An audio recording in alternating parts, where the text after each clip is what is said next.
we were in a trusting space together and also open to musical adventure, which is really kind of what our rehearsal had been about in a lot of ways. Yes, for sure.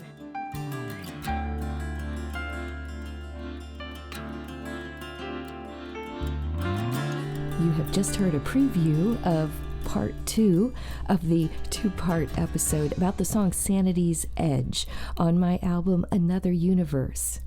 My name is Vickie Maris. I am the songwriter of Sanity's Edge, and this conversation in this episode is with my accordion coach and good friend Courtney Von Drehle.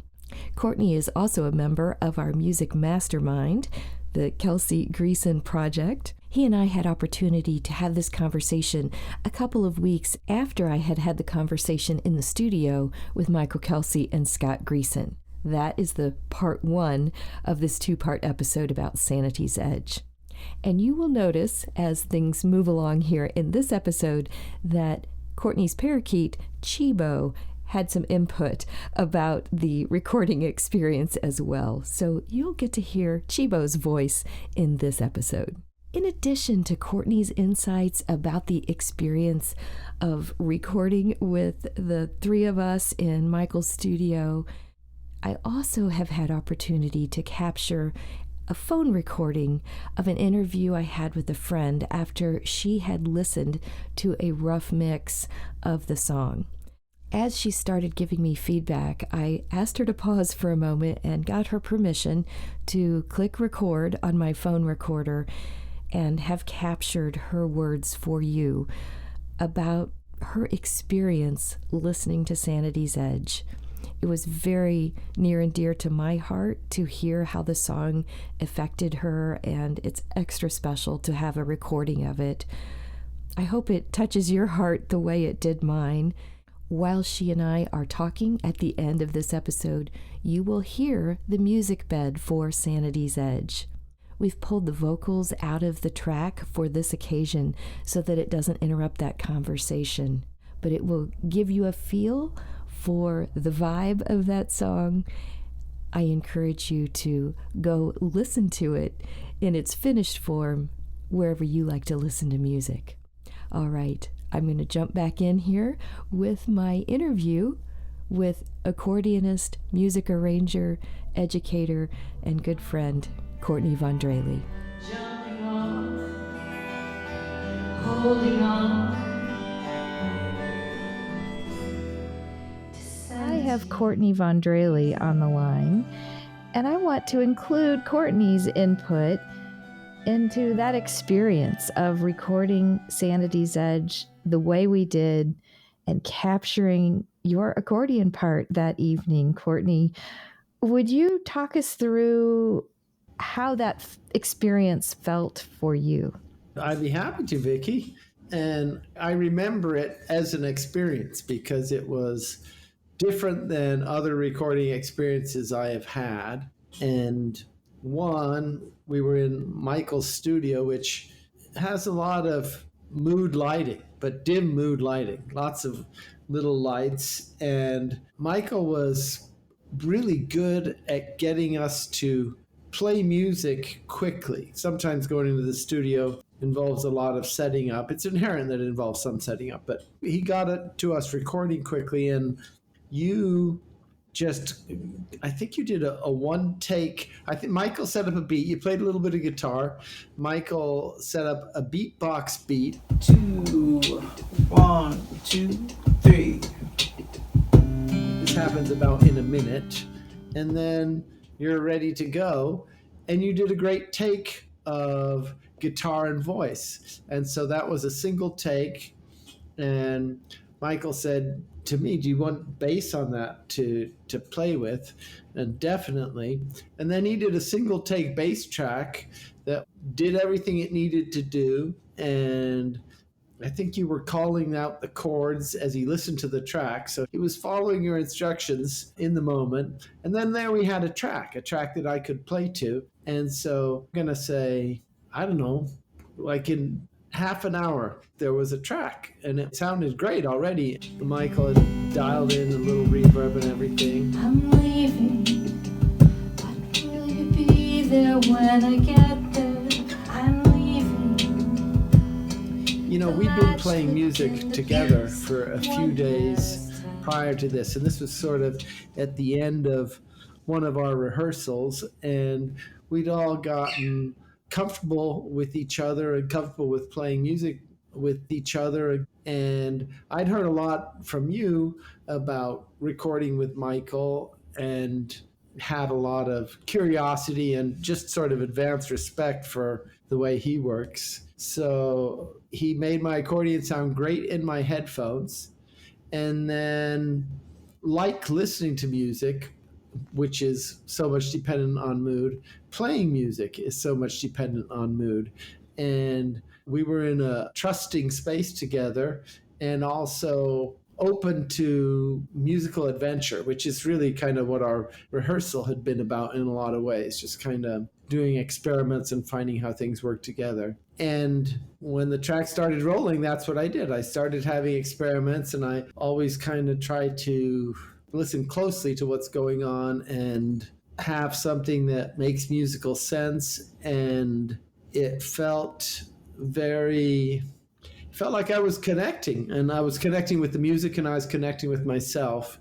And you playing accordion, Vickie, know that I'm really lucky to have a really nice sounding accordion.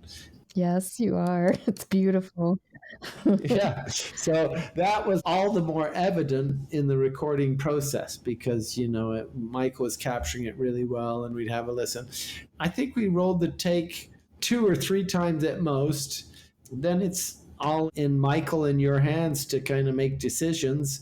But I definitely felt like there was a lot of good stuff. Then it's always interesting whenever you kind of are a sideman, or I'm a sideman, and you do something and then you hear later how it's been mixed in and what makes it and what doesn't make it. It's a good journey. Mm-hmm. We had a magical night between you having an excellent take, between Michael's getting things set up.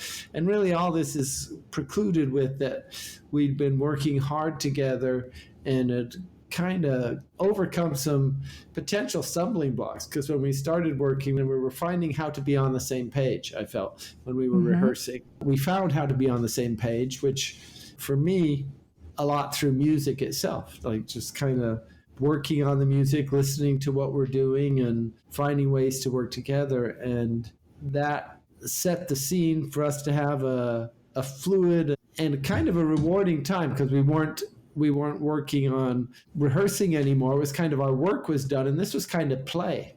Mm-hmm. So that was a delightful thing. It was so much fun. I appreciate you sharing that. What Courtney is reflecting on is this was a part of our music mastermind, which I have mentioned in other parts of the podcast episodes. We were preparing for a concert that we would be doing at the end of the week. But at that point at Michael's studio, when we had been rehearsing, we were still trying to figure out how to take those songs we had selected for the set list and make them work well with 2 guitars and 2 accordions. It was an interesting and very fun couple of days of getting that music ready. Yeah, all those things, just all of us understanding what we were doing with that concert itself. So sort of getting aboard with that. And I always like, as time goes by, we worked hard in that rehearsal process, but we also did some things like take a walk and hang out by the river. That stuff is part of a good rehearsal if you have the time, and it's also part of kind of getting on the same page. So we got to do some of that stuff too. Yes, we did for sure. I remember the feeling in the room when you were recording, Courtney, that there was this collective, like we were all, not you, but the rest of us were kind of holding our breath like, oh, this is really cool. Don't do anything that's going to distract him because this is so cool. That's how I felt anyway. I was feeling like it was happening really nicely. And, I guess the beauty of recording is you can just take it again. Yes. And so in a certain sense, that encourages you or me to take a chance and try some things. All these elements that we're talking, this history of our past few days, the lighting, you having a great take, that was part of what seemed magical. And I was feeling pretty magical, not like I'm doing the best thing in the world here, but everything is connecting. And something was going on. Yes. I guess really when you turn on the record button, you want to capture magic is really kind of what you're ambitious for. And I think that was what was happening. So that was super cool. Yes. I've thought later, we named the album Another Universe, but we didn't name it that till the very end when we were getting to the point where we had to commit to a title for the artwork on the cover. And then when you look back at what Michael had set up in the studio, especially that evening when you were recording, it was a bit like Another Universe with all those tiny lights overhead and the candles going. It was that way. It was that way. It was a really nice universe to visit. Yes. I've thought of something else as I was listening to you talk about your perspective from the experience. And that is, you were mentioning that your accordion part was kind of just rolling out. You didn't use that phrase, but that's how it felt to me. No matter if it was the first take, I think maybe Michael got 2 or 3 takes, but all of them seemed usable to me just as they were. And if you scroll back to when the lyrics and the melody of that song were coming to me, it was the same process. It was just spilling out of me early in the morning. And I was like, I couldn't capture it fast enough as I was writing the lyrics down. I had my guitar in hand. I hadn't really thought about that till this moment as you were telling your part of the story. That seemed to happen for all of us as we were adding the instrument tracks or the lyrics for that song. It's like it was meant to be. That's super interesting. And perhaps, well, I guess, you hope to catch lightning in a bottle. Yes. And some lightning was going on. Yeah. I have a little bit of a recording from a friend of mine who had listened to the song, and that was in one of the rough mixes.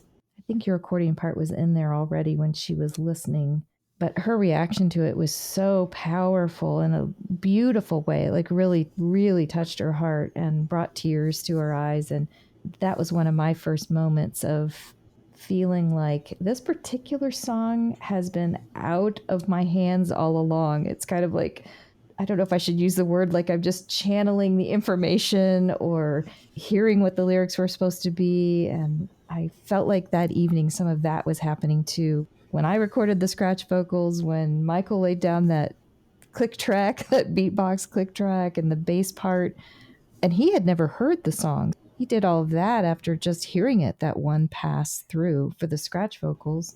And then you too had not heard the song except for listening to me sing the scratch vocals. So to me, that's a neat thing. Maybe that's the more of a rookie musician in me. I know that you play as a session player, so that's probably not unusual that you wouldn't have heard the song before you lay the track down. But I like to hear the song before I lay the track, is the truth. I mean, you've mentioned to me before that you have had strong feelings, intuitive feelings about this song as something that could be helpful to people. yes. And something that will find its journey in the world's life. And those are beautiful things. I really sort of people having intuitive feelings and envisioning things I'm always curious about, and it's interesting. And when your friend responded powerfully to it, that seems to be part of confirming it's the life of the song and what it has to offer. Well, I'm so glad that you were a part of it, Courtney, and that you were willing to add accordion to it at such a last-minute request that day we were there at Michael's studio. So thank you. Oh, my pleasure. My only disappointment after all this was like, why didn't we do another tune? we should have. I thought the same thing. I have played accordion on one of the songs, and I'm like, oh, darn it, why didn't we have Courtney play on that song as well? It would have been such a perfect fit. Hindsight, right? That's right. And we're all reporting on this sort of magical experience. That was the container right there. Maybe if we went for more, who knows? We had the right serving to deal with. Oh, we did. We did. Yeah. I just look back with such joy about that evening and what we were able to capture. And I'm really excited for people to get to hear the song. Sanity's Edge. Absolutely. Yes. Absolutely. Yeah. Thank you for joining me in our episode at this separate time, slightly different from when Scott and Michael and I recorded the other part. It is a joy to have you a part of all of it and just to hear your voice and to visit with you. And I know everyone will really appreciate hearing your perspective on it as well. Yeah, my pleasure. What were some of the feelings that came to you when you heard the song? Tears. First of all, tears. Feelings were like, oh my gosh, this is so incredible. This is so my life right now. Everything about this. I just welled up because it hit me so deeply. I couldn't help but cry because it's exactly where I'm going through in my own life, where I feel like this song is my life. This song speaks to me right when I need to hear it. It's a message of, it's like this song understands exactly what I'm feeling, understands exactly what's going on, yet it's like ministers to me too, to say, I know this feeling, here's what, but hold on, but just another rotation around the ledge.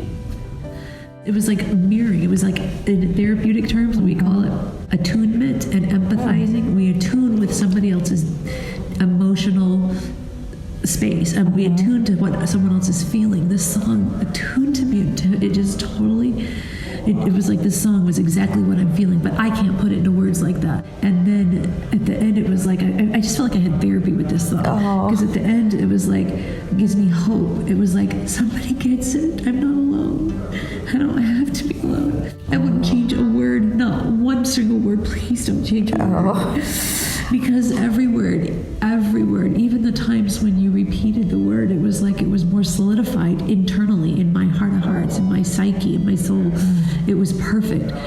God knew what he was doing when he said you prayed over this. I did. We talked a little bit ahead that I was feeling some guilt for repeating lines, and I felt like I heard a message from God across my heart saying, I want you to repeat those lines. Say it again. So that opening line was one that, I'm leaving. Will you be there when I get there? And then I said it again. I'm leaving. Will you be there when I get there? Because if you'd have said it once, it would have been such a surface pass. It probably wouldn't have meant it, as deeply, because you just missed that.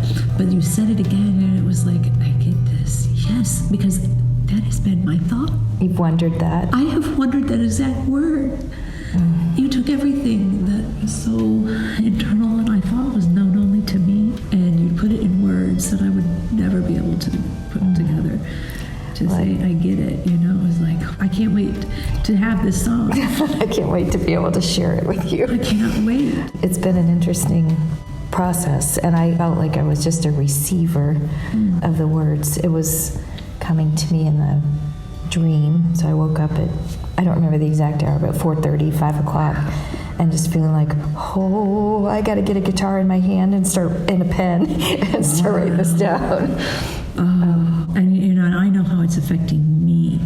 And I'm one person. You know how many people this is going to touch? Do you know how many people will be ministered to deeply, no matter where they're at and what kind of faith tradition at all, or any faith at all? It will speak to them. When I say minister, I mean like pour out care. I'm telling you, you're going to touch lots of lives, and you may save a few. You're going to save a lot of lives. Oh my goodness. I truly believe this, Vickie. You say God given it to you. He's saving lives through you. This song will reach millions. This song will reach so many people and change their lives and give them hope. And they'll become a favorite. I mean, there's a lot that just kind of go into your mind, at times. This one is definitely in my heart already. Oh, dear. It's in my soul.